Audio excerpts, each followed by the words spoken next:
Everybody attention! I will talk to a quotation. ତୁମେ ତୁମ ସ୍ନାନ ଦେଖିବାକୁ ପ୍ରଭୁ କେତେ ଭକ୍ତଙ୍କ ମନ ଭକ୍ତ ତୁମର ଚାହିଁ ବସିଛନ୍ତି ଦେଖିବାକୁ ତୁମ ସ୍ନାନ କେତେ ଶୁଭ ବେଳ ସତେ କେତେ ଶୁଭ ବେଳ ସତେ 108 ଘର ଜଳରେ ତ ତୁମେ ସ୍ନାନ କରିବ ଯେବେ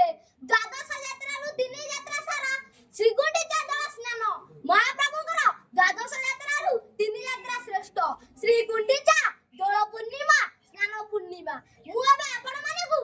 ସ୍ନାନ ପୂର୍ଣ୍ଣିମା ବିଷୟରେ କିଛି କହିବି ବ୍ରହ୍ମା ଜଗନ୍ନାଥଙ୍କୁ କହିଲେ ପ୍ରଭୁ ମୁଁ ତୁମକୁ କେବେ ଦର୍ଶନ କରିବାକୁ ଆସିବି ଜଗନ୍ନାଥ କହିଲେ ମତେ 12 ଥର ଦର୍ଶନ କରିବାକୁ ଆସିବି ବ୍ରହ୍ମା କହିଲେ ନାଇଁ ପ୍ରଭୁ ମତେ 3 ଥର ଦର୍ଶନ କରିବାକୁ କୁହନ୍ତୁ ଜଗନ୍ନାଥ କହିଲେ ହଁ ଆମର ତିନୋଟି ଯାତ୍ରା ଶ୍ରେଷ୍ଠ ଯାତ୍ରା ଶ୍ରୀ ଗୁଣ୍ଡିଚା ଦୋଳ ପୂର୍ଣ୍ଣିମା ସ୍ନାନ ପୂର୍ଣ୍ଣିମା ତୁ ଏଇ ତିନୋଟି ଯାତ୍ରାରେ ଦର୍ଶନ କରିବାକୁ ଆ ବ୍ରହ୍ମା ପୁଣି କହିଲେ ନାଇଁ ପ୍ରଭୁ ମତେ ଗୋଟିଏ ଯାତ୍ରାରେ ଦର୍ଶନ କରିବାକୁ କୁହନ୍ତୁ ଜଗନ୍ନାଥ କହିଲେ ମହାପ୍ରଭୁ କହିଲେ ତୁ ତତି ମଧ୍ୟ ଅତି ଶ୍ରେଷ୍ଠ ତତି ମଧ୍ୟ ଅତି ଶ୍ରେଷ୍ଠ ସ୍ନାନ ଜାତ ଚତୁର୍ଦଶ ବ୍ରହ୍ମାଣ୍ଡରେ ଅଟେ ସେ ଦୁର୍ଲଭ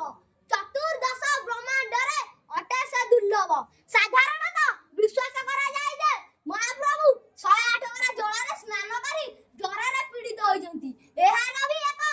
ଐତିହାସିକ କାହାଣୀ ଅଛି ମାଧବ ଦାସ ନାମକ ଜଗନ୍ନାଥଙ୍କର ଏକ ପରମ ଭକ୍ତ ଥିଲା ତାର ଜଗନ୍ନାଥଙ୍କ ପ୍ରତି ଅଗାଧ ଭକ୍ତି ଓ ନିଷ୍ଠା ଥିଲା ଦିନେ ସେ ହଠାତ୍ ଜ୍ୱରରେ ପଡ଼ିଲା ଆଉ ଶଯ୍ୟାରୁ ମଧ୍ୟ ଉଠି ପାଇଲା ନାହିଁ ତାର ଦୁଃଖ ସହି ନ ପାରି ମହାପ୍ରଭୁ ମନୁଷ୍ୟ ବେଶ ନେଇ ତାର ସେବା କଲେ ଓ ସେ ଜ୍ୱରକୁ ନିଜ ଶରୀରକୁ ଆଣିଲେ ସେଥିପାଇଁ ମହାପ୍ରଭୁକୁ ଭକ୍ତର ଠାକୁର ବୋଲି କୁହାଯାଏ ଦେବସ୍ନାନ ପୂର୍ଣ୍ଣିମା ଆଷାଢ଼ ମାସରେ ହୁଏ ଦେବସ୍ନାନ ପୂର୍ଣ୍ଣିମାରେ ମହାପ୍ରଭୁ ଗଜାନନ ବେଶ ନିଅନ୍ତି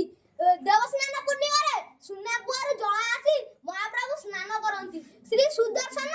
ଓ ଦେବୀ ସୁଭଦ୍ରାଙ୍କୁ ଶୂନ୍ୟ ପାଣିରେ ବିଜୟ କରାଯାଏ ସୁନା କୂଅ ଶୀତଳା ଦେବୀଙ୍କ ମନ୍ଦିର ଆଗରେ ଅବସ୍ଥିତ ସୁନା କୂଅ ଅନଙ୍ଗ ଭୀମଦେବଙ୍କ ସମୟରେ ନିର୍ମିତ ହୋଇଥିଲା ଦେବୀ ସୁଭଦ୍ରା